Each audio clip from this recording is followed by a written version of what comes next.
Welcome to निकिशास world channel. जैसा कि मैंने कहा था कि मैं 1 मंथ में आपको सीटेट की प्रिपरेशन कराऊंगी, इसलिए मैं ईवीएस का फिर से सेकंड चैप्टर लेकर आपके लिए आई हूँ। मतलब मैंने जो आपको थीम पढ़ाई थी उस थीम के टॉपिक को क्लियर करने के लिए आई हूँ, उस थीम में क्या क्या है, और इसलिए मैं आपको स्वागत करती हूँ सीटेट के प्रवण अध्ययन में। तो जैसे कि मैंने आपको कल बताया था कि ईवीएस की जो थीम होती हैं वो क्या क्या होती हैं, उसकी सब थीम भी होती हैं। जो मुख्य थीम जो होती हैं वो 6 होती हैं और थीम जो होते हैं वह 4 होते हैं। तो जो मुख्य थीम जो होते हैं उसमें पहला जो थीम है वो हम परिवार एवं मित्र है यानी फैमिली एंड फ्रेंड। दूसरा है भोजन यानी फूड। तीसरा है आश्रय यानी रेजिडेंसी।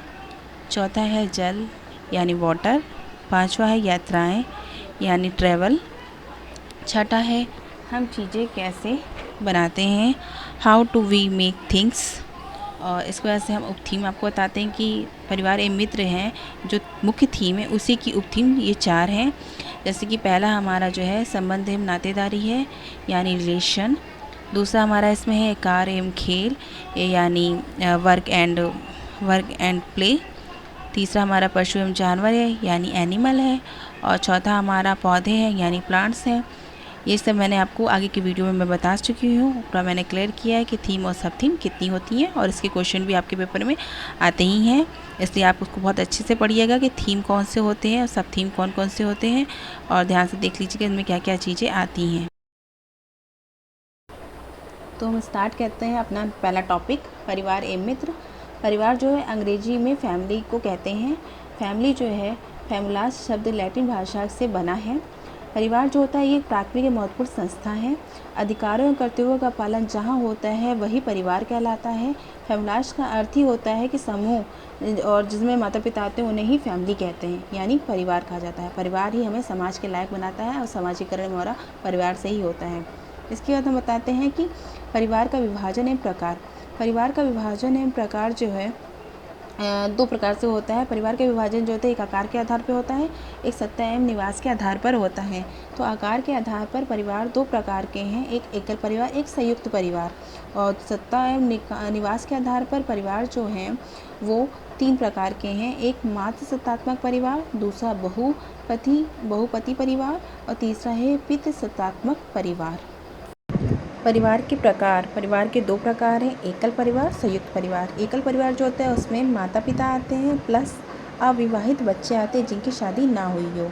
और संयुक्त परिवार में आते हैं दादा दादी, माता पिता, विवाहित बच्चे, अविवाहित बच्चे जिनकी शादी नहीं हुई है, और जो विवाहित जिनकी शादी हो चुकी है मतलब। और इसमें चाचा चाची भी आते हैं। मतलब जितने भी परिवार के सदस्य होते हैं वो संयुक्त परिवार में ही आते हैं। वे सब एक साथ मिलकर एक ही परिवार में एक ही छत के नीचे रहते हैं और मिलजुल कर अपना काम बांटते हैं और सारा काम संयुक्त होकर संयुक्त रूप से करते हैं।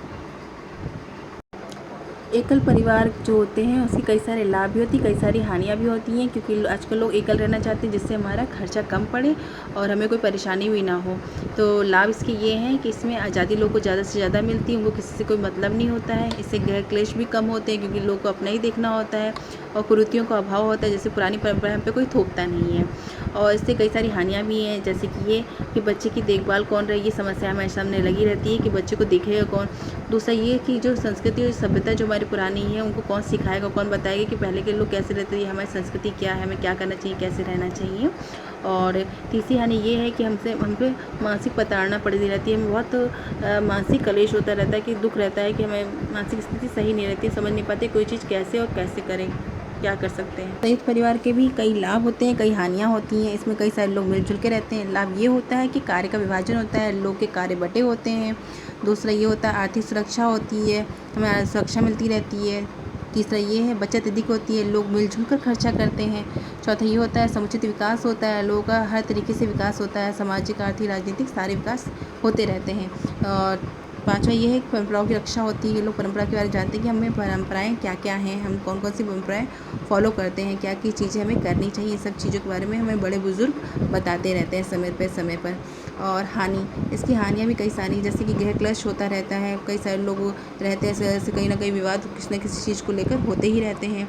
और आज़ादी कम मिलती है इससे हमें, कहीं भी जा रहे हो तो कोई भी रोक टोक देता है तो इससे ये रहता है कि हमें आज़ादी कम मिलती है। और चौथा ये रहता है कि आलस, वहाँ के जो लोग हैं वो आलसी बने रहते हैं, वह अपने कार्य एक दूसरे पे टालते रहते हैं कि वो कर देंगे, ये कर देंगे, हम क्यों करें, ये भी रहता है। इसलिए संयुक्त परिवार में कई सारे लाभ तो होते ही हैं, साथ ही कई सारी हानियाँ भी हैं जो हमें देखनी पड़ती हैं, हम पे बीतती हैं। सत्ता एवं निवास के आधार पर परिवार का विभाजन 3 प्रकार से हुआ है। मातृ सत्तात्मक परिवार, मातृ सत्तात्मक परिवार में जो शासन होता है वो माता लोग का ही चलता है। इनकी खास बात ये है, इसमें लड़के लड़कियों के घर जाते हैं। ये मोस्टली असम में होता है, गारो जनजाति में। दूसरा है बहुपति परिवार। बहुपति परिवार में ये होता है, खास बात ये है कि पत्नी एक होती है, पति 3 होते हैं, चाहे वो भाई हो चाहे कोई और हो। स्थान ये तमिलनाडु में होता है ज़्यादा, तमिलनाडु में टोंडा जनजाति में। और तीसरी है पितृ सत्तात्मक, खास बात लड़के लड़कियों का जाता है, जैसे उत्तर प्रदेश में उत्तर भारत। परिवार या मित्र में हम आपको पढ़ाने जा रहे हैं मित्र को फ्रेंड कहते हैं। मित्र से कहते हैं ये जो रिश्ता होता है, ना ही ये विवाह संबंध से आधार पर होता है, ना ही वह रक्त संबंध से जुड़ा होता है, ये केवल भावनाओं से जुड़ा होता है, उसे ही मित्र कहा जाता है। अरस्तु के अनुसार मित्र जो होते हैं 3 प्रकार के होते हैं। पहला जो होता है आवश्यकता का मित्र होता है, दूसरा आनंद का मित्र, तीसरा सच्चे मित्र। कहा जाता है अरस्तु के अनुसार कि सबसे अच्छा मित्र जो होता है वो सच्चा मित्र ही होता है। मैंने आपसे 2 महत्वपूर्ण प्रश्न पूछे हैं कि ईमानदारी का जो गुण होता है बालक कहाँ सीखता है, दूसरा बालक की प्रथम पाठशाला क्या होती है। विकल्प मैंने दे रखे हैं, आपको आंसर आता हो तो आप कमेंट बॉक्स में ज़रूर लिख के दीजिएगा, वरना मैं आगे आपको नेक्स्ट वीडियो में बताऊँगी। Thank you. Hello guys, video अच्छा लगा हो तो please do like share and subscribe. Thank you.